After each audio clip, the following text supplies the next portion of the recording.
Re sa lamogela go lenaneo le le tsamayang pele ka mmino o monate o thabisang pelo wa soul and jazz music e ka ba yona Soul of Jazz.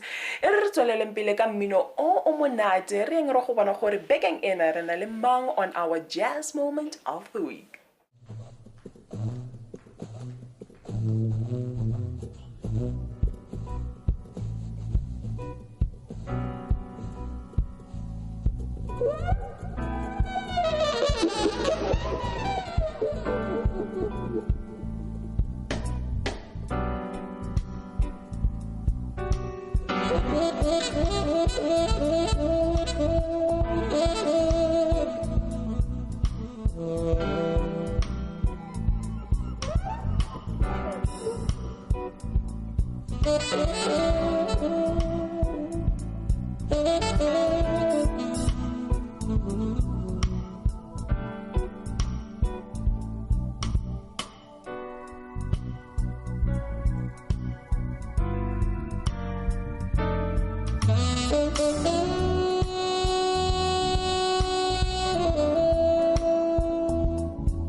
Wa itse gore pina e o itluleng e monate fa e setse e fedile empa fela e sa tshameka tlhaloganyong ya gago.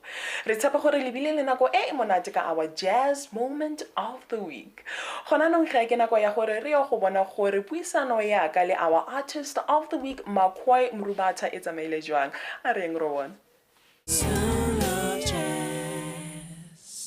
I am now sitting down with our artist of the week who charmed his way through any music lover's ears because as soon as he hits that saxophone, you just want more. McCoy, welcome. Thank you for having me. So before we talk about McCoy Mrubata as we know him today, you have a very rich history, and I'm particularly interested in how you were inspired by a Zion, I think it was a Zion group when you were young in your township. Right, in Cape Town. The Zion group was rehearsing opposite your home, and you every single day religiously listened to their music.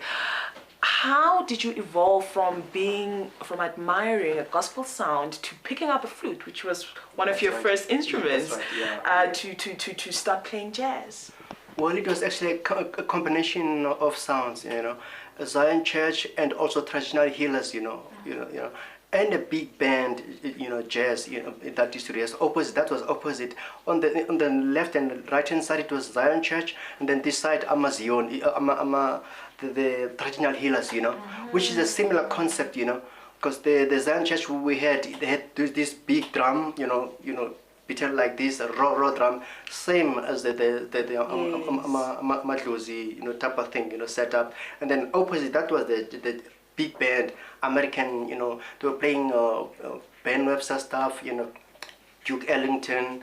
So one will, after a crash, because it was back in the late 60s, after church, after school crash, I'll go and listen to them because they rehearsed after hours, And then, find myself back at home.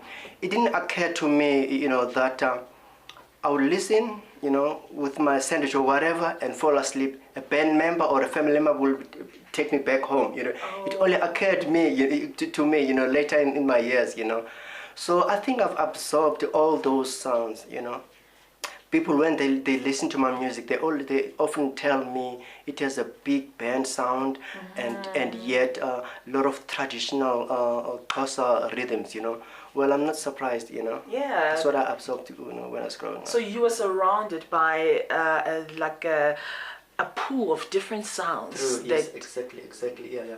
On top of that, this was back at my grandma's place, and my aunts, great aunts and uncles had all these records, My aunts were into Aretha Franklin type of sounds, the Supremes. My uncles, jazz, Count Basie, you name it, John Coltrane, yes. Across the line. And then my mom, gospel, choral. So, music was just crazy, Yeah. And then, of course, other neighbors had, assorted sounds because we all know in the township, different music they play on Saturdays. Exactly, and the volume, no one is shy to show up, to show their sounds. Yes. So then let's fast forward to you growing up. Then you going to school, but along the way you were mentored by a lot of which are now jazz legends, So Jimmy Dludlu was one of the people that you shared paths with. You also played with the late Moses Molelekwa. Bra Hugh also took you under his arm. But the time period that you were growing up as an artist in, it was under the harsh conditions of apartheid. Did you find yourself creating music to fight the system or to have a voice against our then conditions? Well, not necessarily, but in the 80s we used to do a lot of protest songs. I think that was enough. I had enough of because we played gigs for free for UDF. It was they were not banned. ANC was banned. And then later in the years when I got a recording deal in 1988. Because I arrived in Joburg. I left Cape Town in 87 with the was invited by Hot Sticks. Yeah. He offered me a gig with Harari. That was in 87. I worked with him. The following year, I got a recording deal with a British-based company, Zomba Records, and I didn't have any songs. And then the producer introduced me to Paul Henma. And the late Jabunkosi, they wrote songs for me.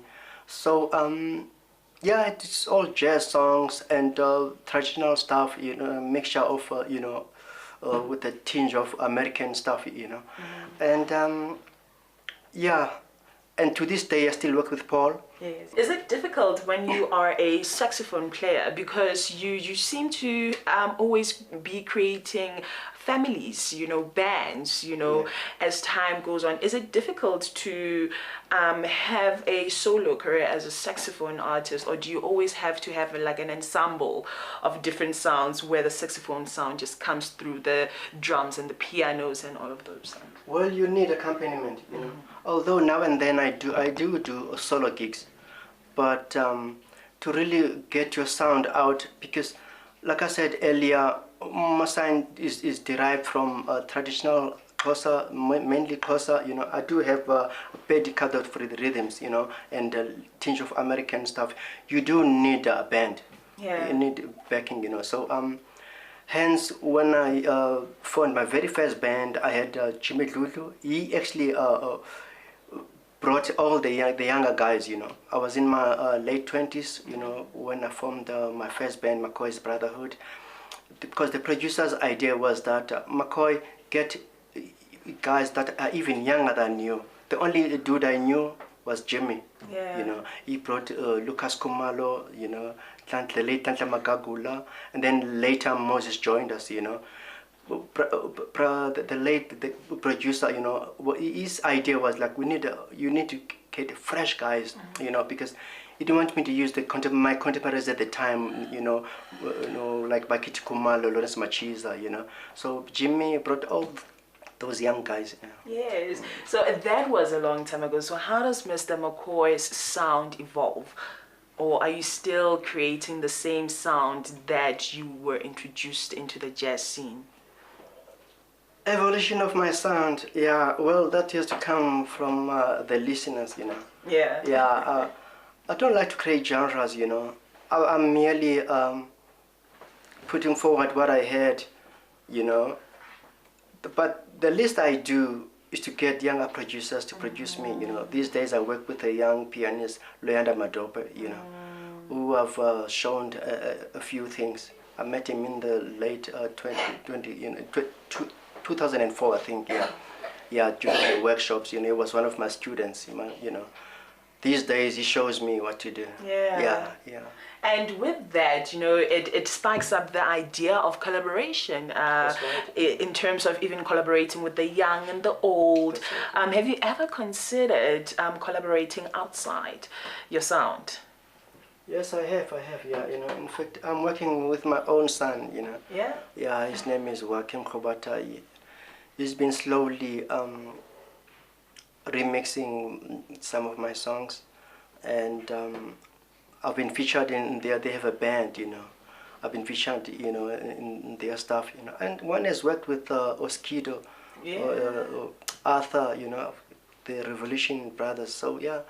So, Mr. McCoy, what does the future hold for you and us, your supporters, your admirers, who can't wait for more? Well, more releases. I'm working on a string album, my quartet and the string quartet, and more shows. Yeah. I hope one can perform more at home, because every year I go to Europe, There are no longer spaces. There are not enough platforms for us, We have a great club in Braamfontein, the Orbit, and a few little ones like, Sophia Town. I wish we could have more venues, So tell us that in 3 words, what does the saxophone mean to you? It means my second voice. I'm married with children. I don't want to say my better half. My wife will kill me. It's next to my human voice, and it heals me, Yes. When we have problems, I like to sit here and just play my long notes, To this day, I still practice the fundamentals, because, you don't stop practicing, You don't. And, that's just my healer. You're a healer, Mr. McCoy. Thank you so much for sitting down with us, and we can't wait for more from you. And during that, we will still be behind you, supporting you all the way. Thank you very much. Yeah. Well, I hope that you enjoyed my sit down with our artist of the week, McCoy Mrubata. But please don't go far, because after the break, we still have more good music for nobody else but you.